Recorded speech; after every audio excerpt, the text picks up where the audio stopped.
Christiane, could you let me in? I just did. Excuse me. Thank you. Hi, guys. Hello. Everybody sees the picture well? Well, it's got the notice about the meeting being recorded still. I'm Somebody sorry. needs to click, got it. Do we need to? Oh, God. Okay. So this lecture is, as you know, about art and the American Revolution. I got it. So a word of warning, this lecture contains images of violence, that may not be suitable for you, but they will seem very pale compared to the carnage we see every day on our phones. So contrary to previous lectures where I showed artwork with a thin layer of history, here I am going to follow this conflict chronologically, at least at the beginning. So the American Revolution, as I was stating earlier, still retains, for me, a romantic feeling of somewhat chivalry, at least compared to the butchery that's coming, that of the Civil War. So I will then present you with great art and artists of this period. The painting you're looking at is by a French artist called Michel Félix Cornet, and it is the landing of the Pilgrims in 1803. It's an oil and canvas that is 52 inches wide, so a very large painting, and that painting is at the White House. Michel Cornet was a French artist. He was born on the island of Elba, where Napoleon was first exiled. And then he settled in the city of Salem in Massachusetts. So for the European presence in America, it all started with the arrival of the Mayflower on the 21st of October in 1620. It had 102 Puritan passengers who felt persecuted by the Church of England and immigrated to America. Trying to get the other picture, hold on. There, sorry. This is an engraving by the same artist, Michel Félix Cornet, and it's titled Sunday Morning. It's an engraving. So you just see a naive and happy scene of America in the 18th century. This is a painting by a gentleman called George Henry Boughton. It's the Pilgrims going to church. And it is at the New York Historical Society. So what's interesting is you can see how people dress. We don't have photographs, but we can surmise what people look like. And to us, it seemed like rather exotic to see a totally different culture and time. So soon, more immigrants are going to come from Europe, and they're going to found in the 17th and 18th century, they're going to found the 13 colonies, which later will become states. So these are the 13 states. If you're not familiar with them, they're all on the East Coast. So those colonies were granted charters for the purpose of establishing a permanent settlement in America. But they were ruled at the time of the American Revolution by the King George III of England. This is King George III of England when he was just the Prince of Wales when he was young. This is a pastel from 1754. It's by a French artist called Jean-Étienne Lyotard. It's beautiful work for anyone that has worked with pastel, like Catherine. You can see how exquisitely done it is. This is a painting of George III of England, the king. This is by Allan Ramsay. Allan Ramsay is a revered painter from Scotland. This was painted in 1762. And this is the king in all his grandeur. By Allan Ramsay, the same artist from Scotland, this is a painting of George III, and this is at the Art Gallery of South Australia.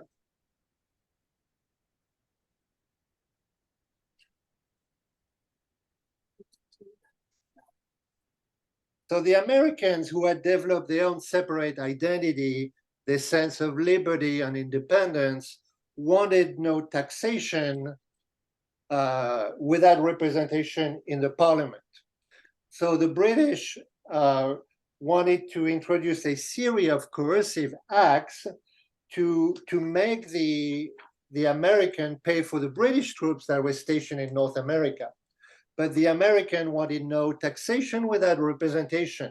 And the British imposed the Stamp Act, which imposed a tax on all printed material and newspapers. And it was, on the top of it, it was to be paid in British currency, not in colonial paper money.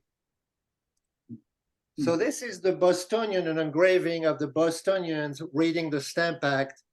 And this is a 1765 engraving. Soon they will burn this Stamp Act. What you're looking at here is a 1765 newspaper article. It is written by the Sons of Liberty, which is a group formed in the colonies to fight against England. And this newspaper article speaks of the resignation of Andrew Oliver under the Liberty Tree.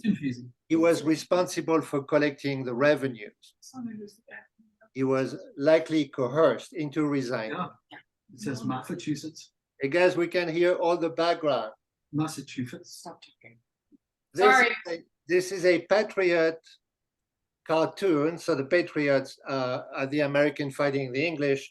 It's a patriot cartoon depicting the coercive acts as the forcing of tea on a Native American woman. This is the American Indian were a symbol of the American colonies.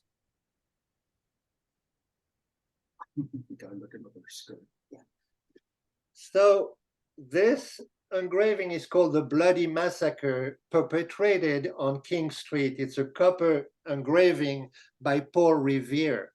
And I'm sure many of you are familiar with Paul Revere, and I will bring up his name a few more times. So with 2,000 soldiers in the city to enforce the collection of taxes on imported goods such as tea, tensions grew and the skirmishes became commonplace.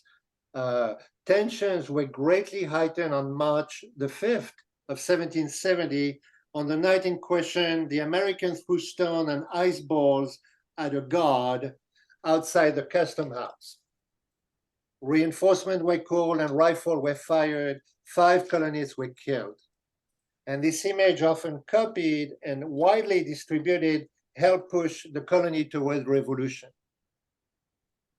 This is another engraving of the same event. I mean, it has been magnified and polarized. It became the Boston Massacre, although only 5 people died. But it was a major event and highly publicized. This is Paul Revere. This is an engraving by Paul Revere that is printed in the Boston Gazette on March 12th of 1770. And you can see the 4 coffins of men that were killed in that event. There were Samuel Gray, Samuel Maverick, James Caldwell, and Cryptus Attucks, who was a slave. 3 years later, after another tax imposition, this one on tea, demonstrators from the Sons of the Liberty disguised themselves as Indian, and they boarded the British ships and they threw all the chests of tea in the Boston harbor. This protest was called the Boston Tea Party, and it was a significant event in the growth of the American Revolution because it brought more English troops on the east coast of America. This is a woodcut, and it is by Benjamin Franklin. It is a political cartoon to unite the colonies toward independence. It's incredible that we have something, a drawing by Benjamin Franklin. Another great thing that happened, and one of the most consequential, is this pamphlet. This pamphlet is called Common Sense, is by Thomas Paine. Thomas Paine was the most influential and eloquent protest came from him, and he was an English-born founding father. The pamphlet advocated the fight for independence.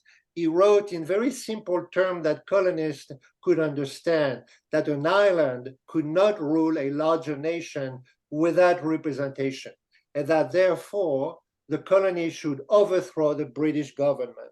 This was a turning point. There was not going back, and it led to the Declaration of Independence. This is a draft of the Declaration of Independence by Thomas Jefferson. They spent a long time before finalizing the Thank you. document. Just, I don't care, but it seems. This is the same Declaration of Independence published in the newspaper. People read newspaper. There were hundreds of newspapers. And the news traveled rather fast. This is a very famous painting. It's not really good, but it is, an iconic picture of the Revolutionary War, one of the most famous ones. It's called Yankee Doodle.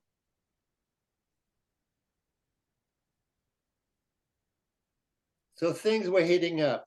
Here you can see the heroes of 1776, marching to the fight. And things are not going too well. This is an oil painting by a Dutch artist called Johannes Adam Simon Ortel, and it shows the pulling down of the statue of George III in New York City. This had the smell of a revolution. This is another painting, this is actually this is an oil painting, and it is again pulling down the statue of George III, because the Declaration of Independence was essentially a declaration of war. So there were trouble, and troubles were growing. This is a painting. It's titled Mrs. Schuyler burning her wheat field on the approach of the English or the British. It's an oil painting by Emanuel Lutz, a famous German painter. It is at the Los Angeles Museum of Art. And the lady that you see, Catherine van Rensselaer-Schuyler, was the wife of General Philip Schuyler. He was a famous general during the American Revolution. And the paintings show, you can see her setting fire to her wheat field to keep them from the enemy, whose arrival was announced by a messenger.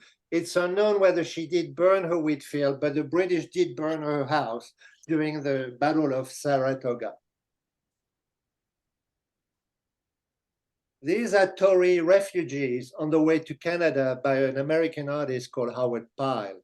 The Tories were colonists who remained loyalists to the crown. So the American Revolution, for its ideal, forced its opinion on many people. This is a mezzotint. A mezzotint is an engraving technique, and it gives you a very velvety tone. This is 1778. It shows the loyalist, so the Tory, custom officials being tarred and feathered by the Sons of Liberty. It did happen many, many times, and I'm sure it was a very cruel exercise.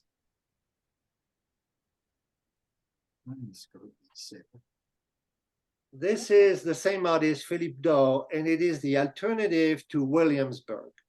It's a satirical drawing. In 1774, the loyalists from Virginia were being forced to sign the Williamsburg Convention, which was a patriots' legislature. So you can see they're being coerced into signing. So the alternative to Williamsburg is satirical. From the same artist, this is mocking, of course, the patriot. This is a Society of Patriotic Ladies in North Carolina. It is a mezzotint, It is at the Metropolitan Museum of Art.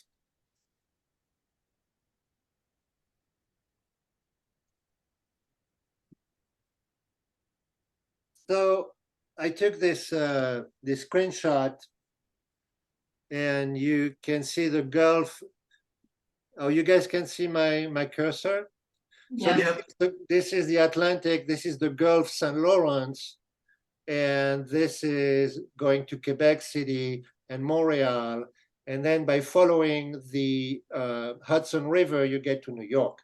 So the British, despite the supremacy of the sea by the Navy, they controlled all the ports here. But they faced two major dilemmas. They could not control they could only control the coast and the ports. And this was an immense country. And two, despite the professional army, they were facing a rebellion by disorganized but experienced fighters of the Indian Wars.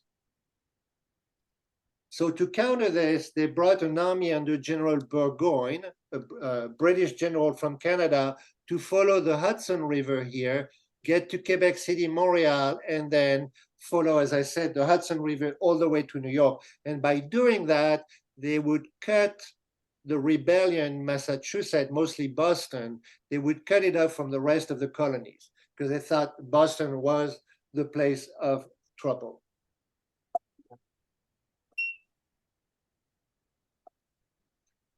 I'm trying to go one image. Hold on, I'm trying to go one image and it's not moving.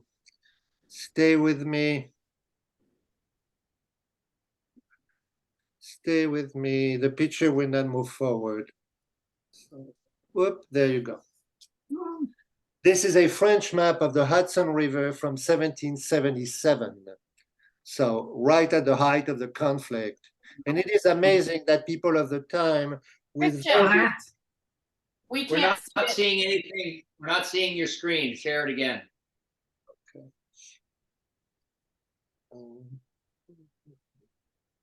Okay, hold on. Okay, I'm gonna stop share screen. Okay, I got you. Let me find the pictures we were on. There you go.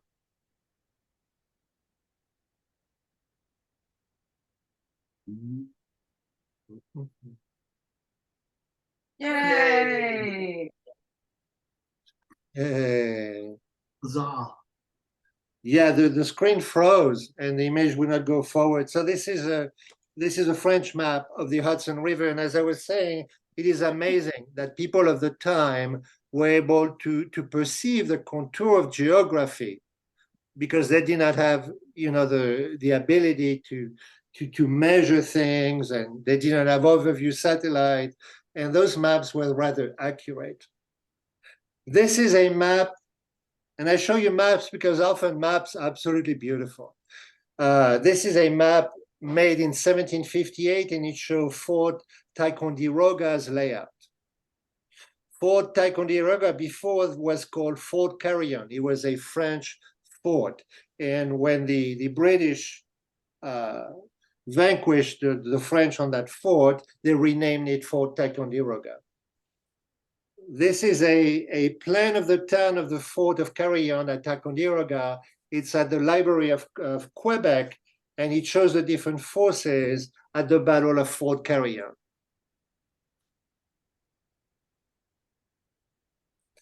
This is Fort Ticonderoga on the Hudson River.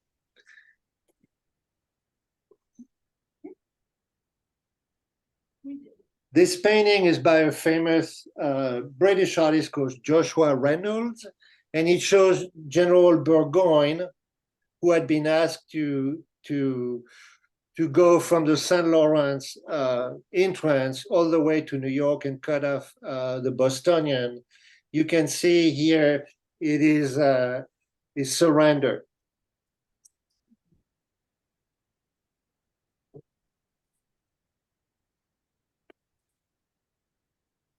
This is General Burgoyne. John. And this same painting is by Joshua Reynolds.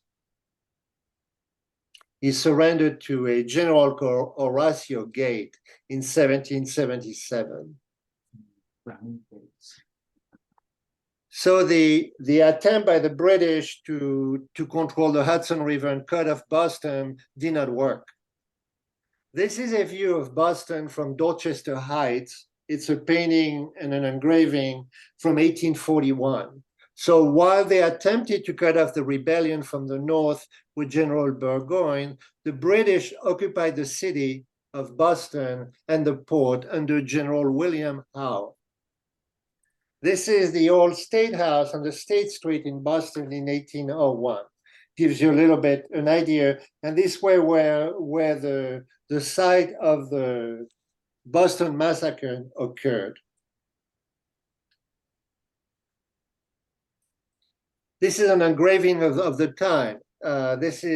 These are British troops in Boston. It's an engraving from 1768, and they were commanded by General Thomas Gage. He had about 4,000 soldiers in Boston, while the countryside was largely independent.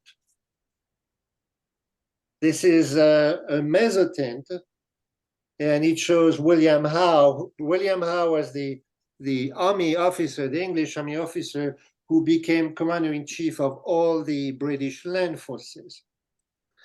This is a colored engraving, and you can see the British ships approaching the town of Boston. This is an engraving by Paul Revere, again, of the British troops landing in 1768. It's at the Boston Public Library, and you can see a view of Boston and of the British troops landing their troops.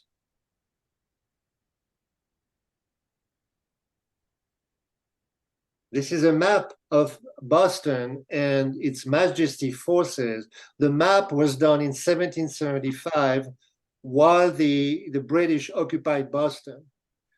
So while they occupied Boston, the countryside was in the hands of the American patriots. The British, hearing rumors, sent 1,700 soldiers to capture ammunition in the town of Concord. But the colonists and the militia were well informed and sent, among others, they sent Paul Revere to warn the inhabitants of Lexington and Concord that the British were coming. This is Paul Revere Midnight Ride. And he rode from Boston to Lexington, where he was captured briefly, and he gave the alarm that the British were coming. Paul Revere, and I keep bringing his name, Paul Revere, beside his role in the American Revolution as the one that gave the alarm, was a very well-known silversmith. So this is a silver and ivory vase by Paul Revere. This is a hand-colored map of the Battle of Lexington and Concord. So the British with 1,700 men leave Boston and they make their way toward Lexington, and then they make their way toward Concord. But things are not going to work out too well for them.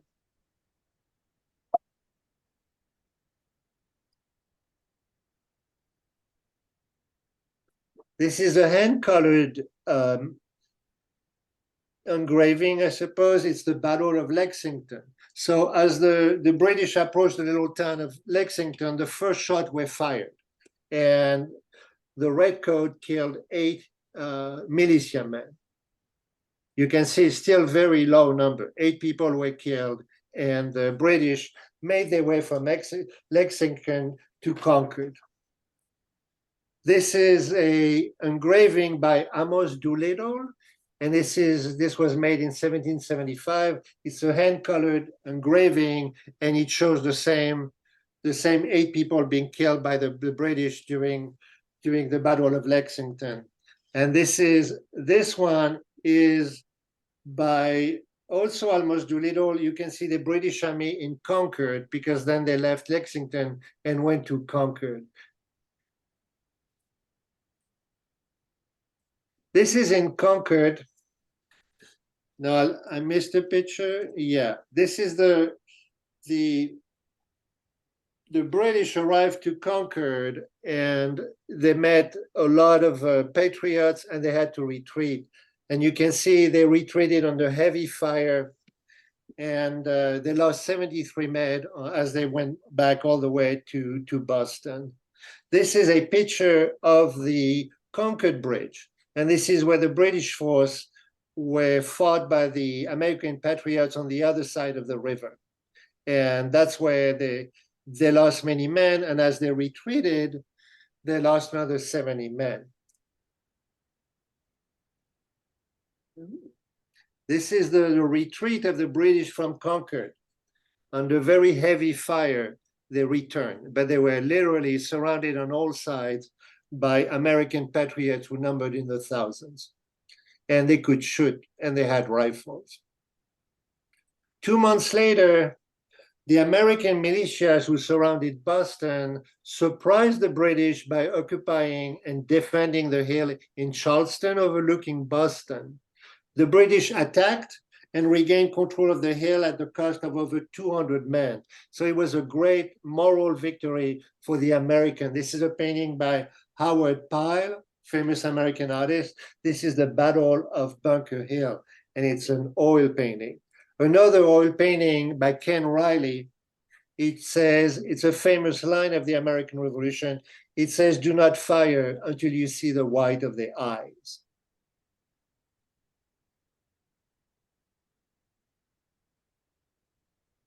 This is a lithograph of the time, same year.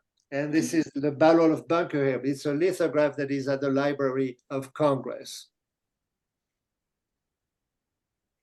I don't have a great image of it. That's the highest resolution I could get, but this is a flag of the Green Mountain Boys. This was the militia, one of the militia fighting on what was to become the army under George Washington. This is a view of the attack on Bunker Hill by the British and the burning of Charlestown by the British on June 17th.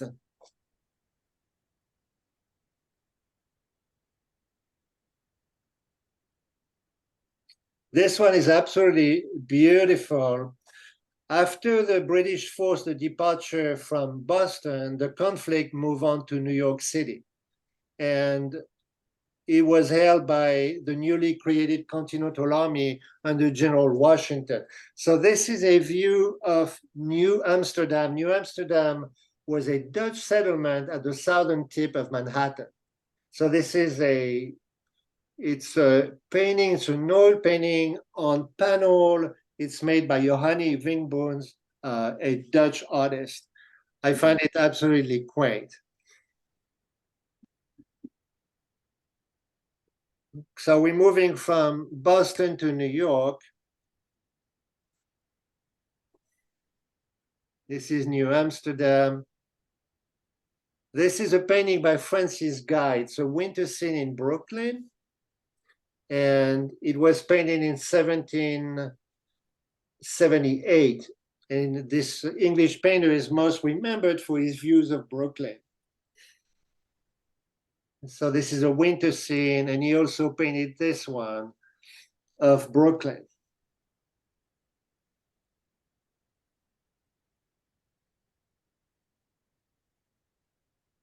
Look at this map.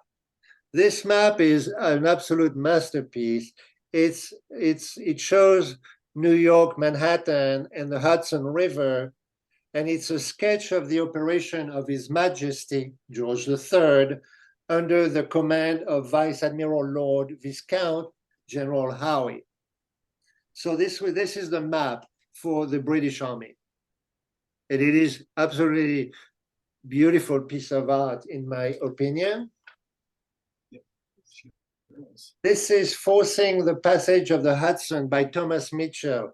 He was a painter at the end of the 18th century. And you can see that the British are forcing the passage of the Hudson River, and they're bypassing Fort Lee and Fort Washington on either side of the river. So the Americans had to abandon New York, and they fled to New Jersey. After they were in New Jersey, they kept fleeing, and they were being chased by the British, and they crossed the Delaware River north of Philadelphia. This is Washington crossing the Delaware in 1851.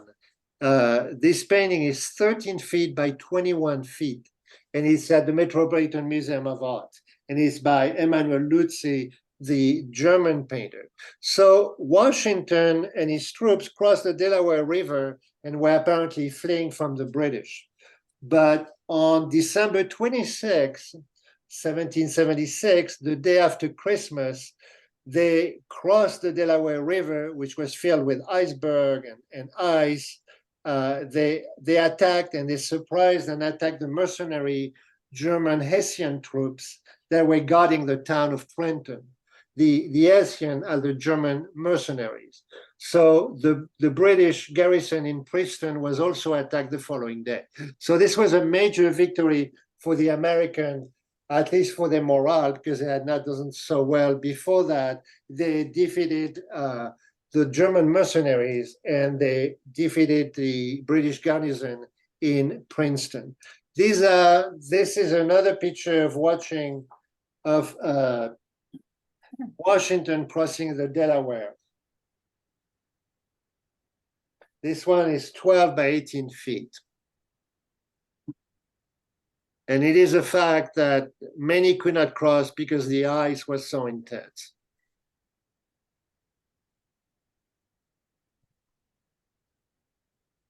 This is a lithograph, and it shows the German mercenary they call Hesse from the province of Germany. So it's an image of them of the time. They served, the German mercenaries served as auxiliaries to the British Army during the American Revolutionary War. So they were known for their discipline and their martial prowess, and around 30,000 Germans fought for the British during the war. So around 25% of their land forces, so a considerable amount. This is a Hessian German mercenary sketch of the engagement at Trenton, which was a big victory for the American patriots. And this is a painting by William Ranney. This is Washington rallying the American at the Battle of Princeton. It's an oil and canvas that is 64 inches wide. Big photo. After the Battle of Trenton, Washington decided to spend winter in Valley Forge. This is at the Museum of the Revolution and American Revolution. This is by William Trego. So after the very surprising victory of Trenton, they thought it was to retire, and it was at the camp of Valley Forge for the winter of 1777. By then, this is not a very good image, but it's the only resolution I could get.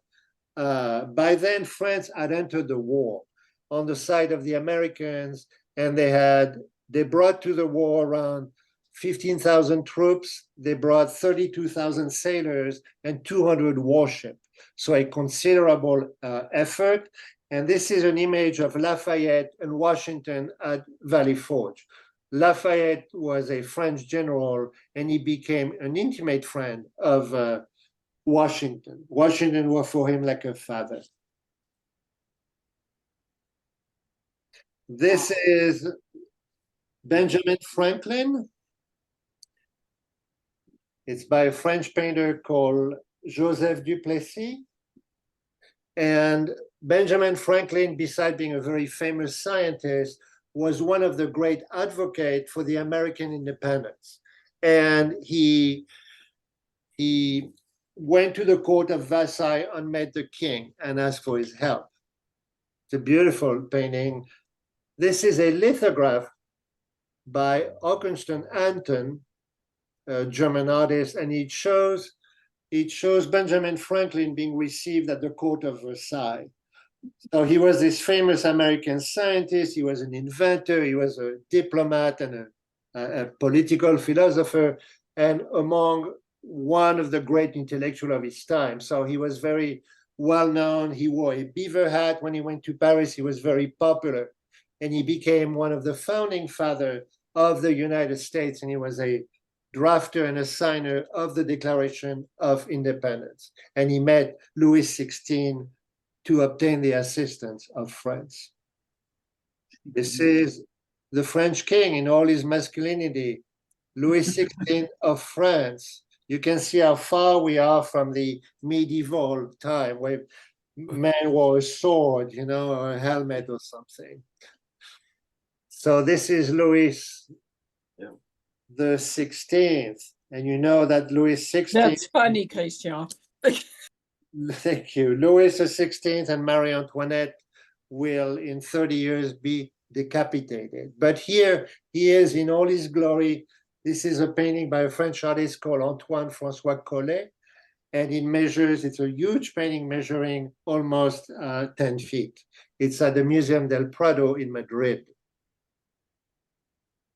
This is another not very good resolution, but that's all I could get, and I tried hard. This is the original Franco-American treaty between France and the 13th colonies, and it was signed on February the 6th, 1778. This did not make the English happy. This is a British cartoon mocking the Treaty of Versailles between the American and the French. It shows the American rattlesnake presenting France with a dish of frogs. Very childish, in my opinion. This is a painting by Thomas Pritchard Rossiter, and it shows Washington and Gilbert du Motier, who was the Marquis de Lafayette, at Mount Vernon, which was the home of Washington. This is 7 by 12 feet. It is at the Metropolitan Museum of Art. This is a painting of Lafayette by Joseph Désiré Court.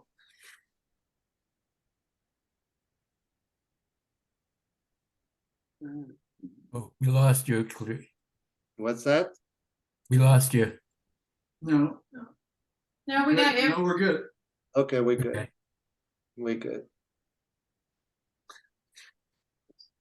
So this painting is the Battle of the Virginia Capes on September 5th, 1781. It's an oil painting.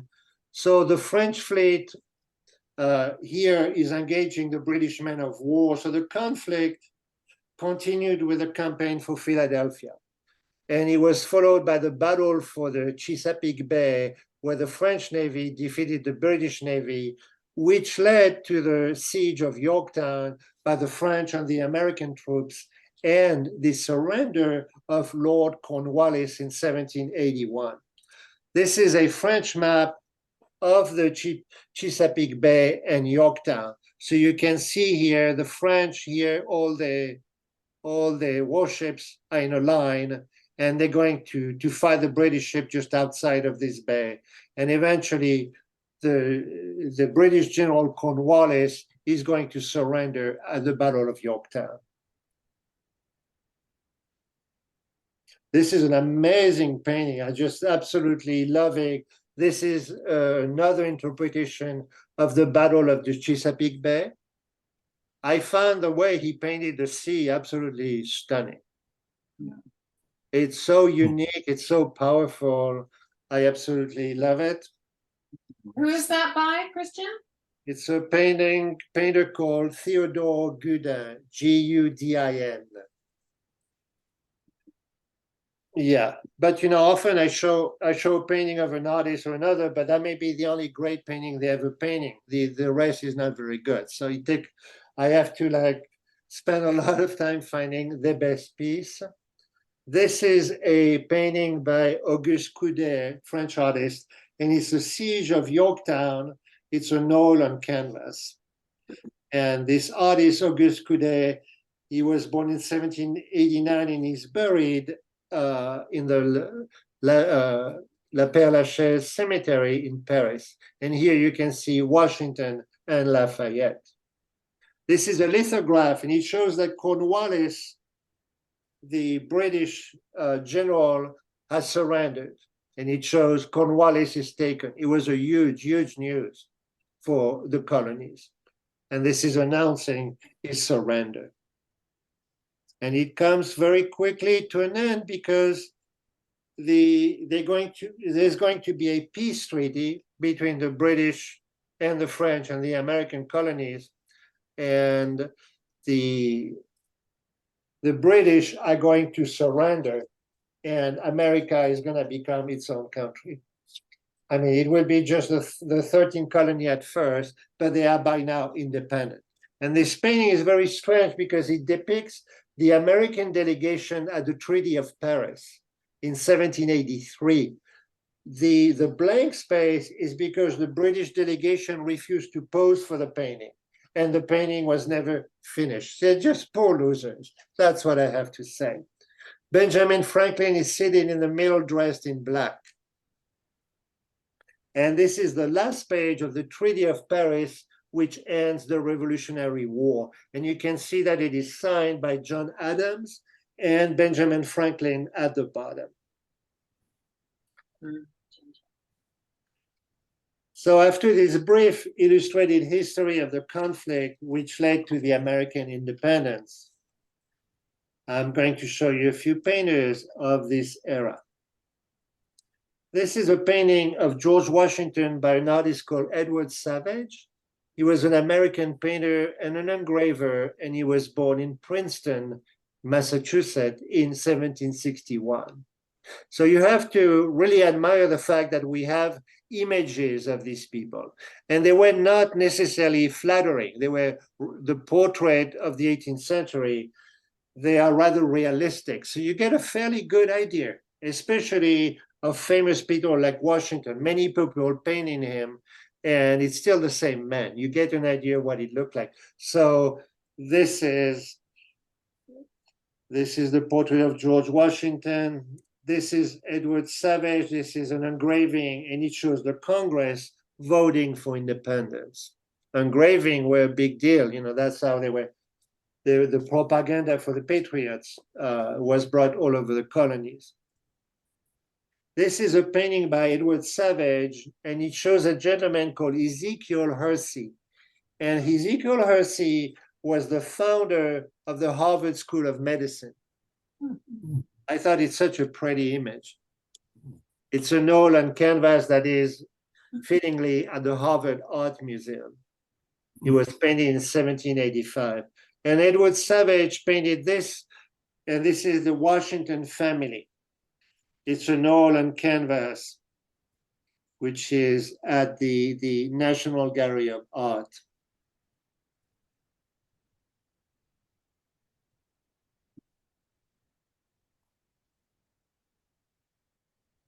This is a different artist. His name is John Trumbull. He's a very famous American artist born in 1756. This is a self-portrait. He is known for his portrait and historic painting of the leaders and the events of the American Revolution. He was born in 1756 in Lebanon, Connecticut, and he graduated from Harvard. And he served with the Connecticut 1st Regiment in the early months of the Revolution. Now, this is his self-portrait. This is John Trumbull. This is the Declaration of Independence. It's an oil on canvas that measures 18 feet wide. And it is at the United States Capitol.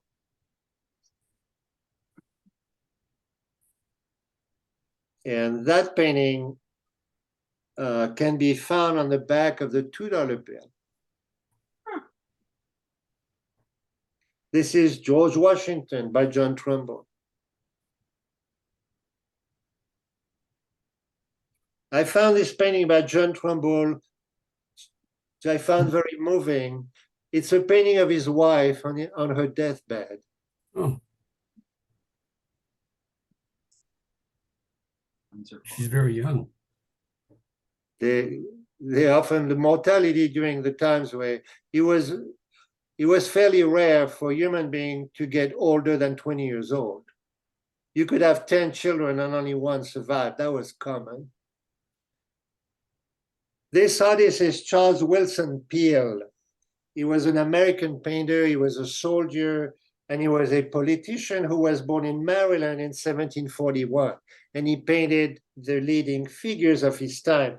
This is a portrait of John and Elizabeth Coldwater and their daughter. It's at the Philadelphia Museum of Art.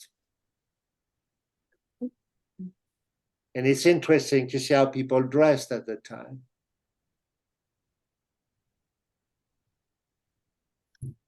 This is the same artist, Charles Winston Peale, and this is a picture of his sons, of his two sons, in a staircase.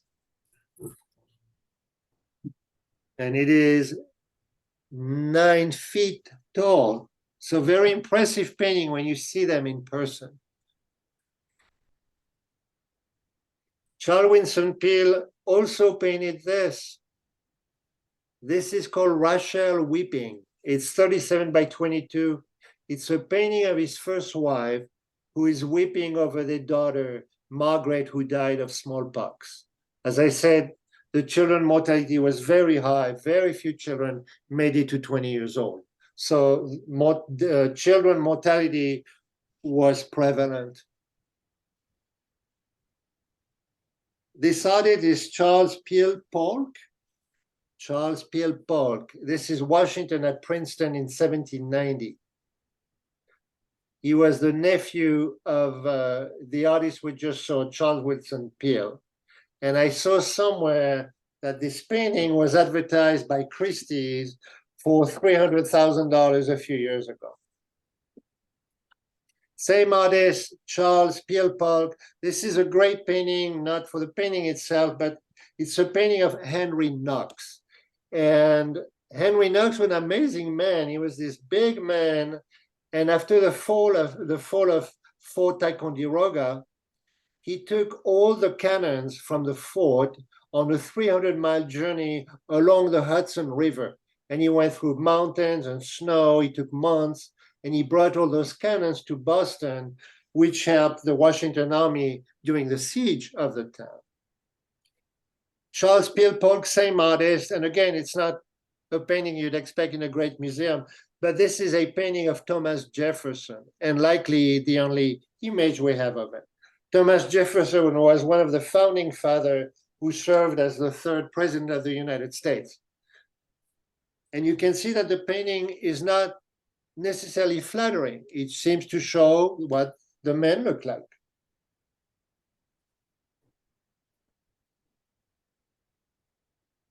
The son of the artist we just saw was Rembrandt Peale, and he was an American artist and the son of Charles Winston Peale.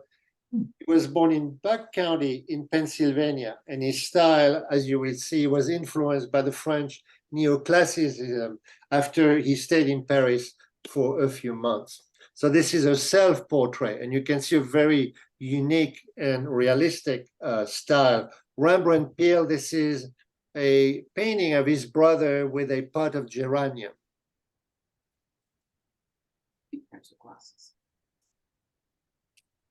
This is his painting of a lady called Caroline Louisa Bartlett, but I could find no information on who she was.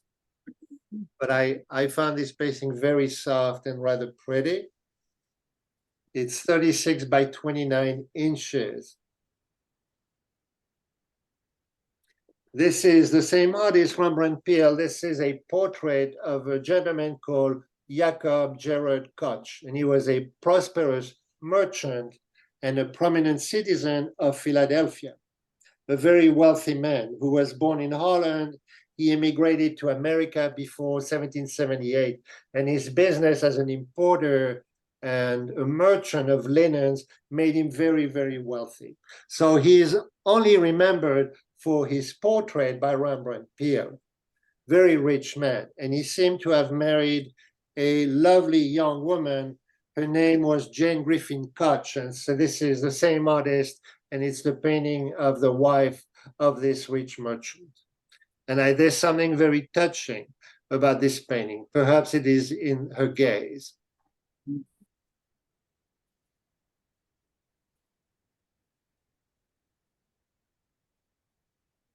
This is John Singleton Copley. He's a famous American painter who was born in Boston in 1738.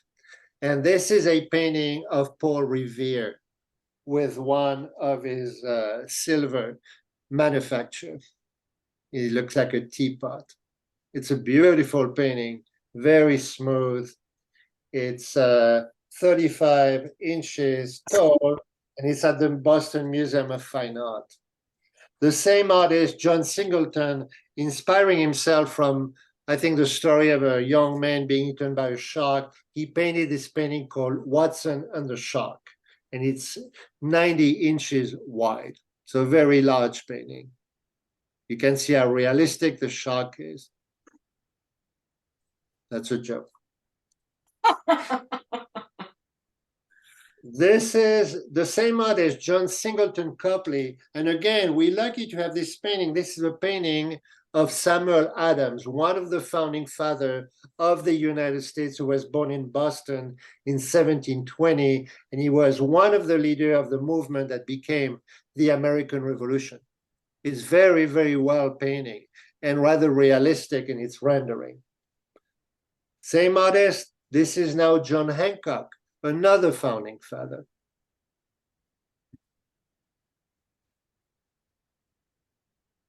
He also painted General Thomas Gage. General Gage was the English general and commander-in-chief at the early days of the American Revolution. He painted his wife. This is Mrs. Margaret Thomas Gage, and it is rumored that she shared her views with the American patriots and that she shared intelligence with the rebels during the siege of Boston.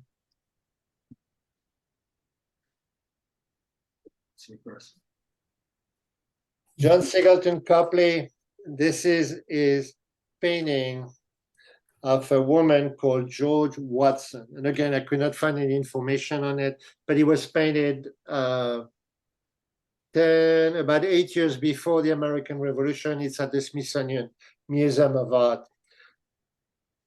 Another painting by Singleton Copley is this one. This is the wife of Daniel Sargent, who was an American merchant.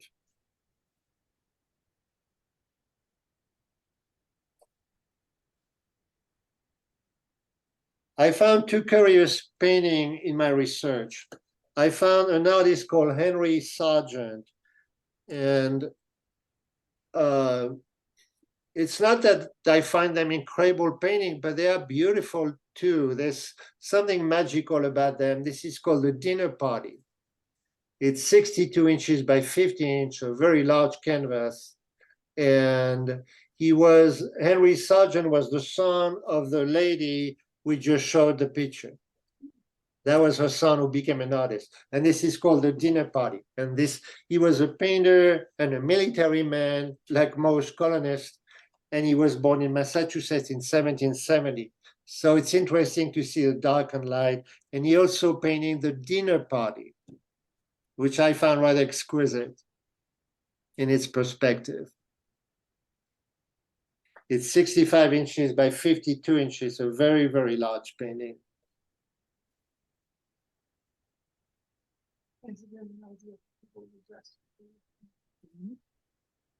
I found this painting by an artist called Ralph Earl, and none of his work to me was very, very good.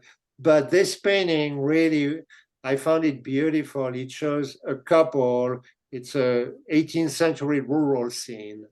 And it is naive, but it is powerful in many ways. This is how people were, and they lived, and this was the way how they dressed.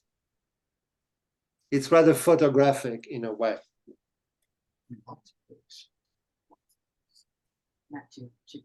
Another unusual artist was John van der Linde. This is a panoramic view of the palace and the gardens of Versailles. It's at the Metropolitan Museum of Art. This measures 54 yards by 12 feet. 54 yards. John Vanderlyn was a painter born in New York in 1775. So this is the same, these are details of the same painting. Right, Oh, yeah. cyclorama. Yeah, it goes around the room. That's pretty wild. And I will leave you with 4 paintings just to soothe your mind. I know the American Revolution has been a little difficult on you. So I will show you a few peaceful pieces. This is the same artist, John Vanderlyn. These are the Niagara Falls. Mhm. It's painted in 1818. And then I'll show you a very pretty landscape. This is an American artist called Thomas Cole. It's a view from Mount Holyoke in Northampton, Massachusetts, after a thunderstorm. The painting is called the Oxbow.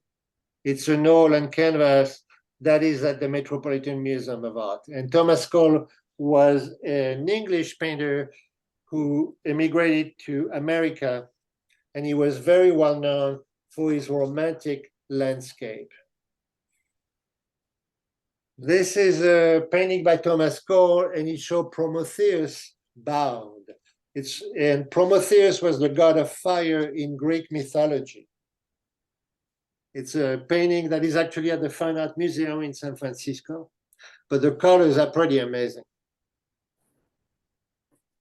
And I'm gonna leave you with 2 paintings to soothe and make you dream. This one is so sweet. This is Thomas Cole, Home in the Wood. Isn't that wonderful?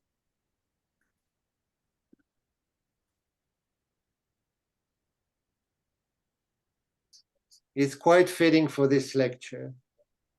It's quite an idyllic scene. And I will leave you with this painting by Grant Wood, which is called The Midnight Ride of Paul Revere.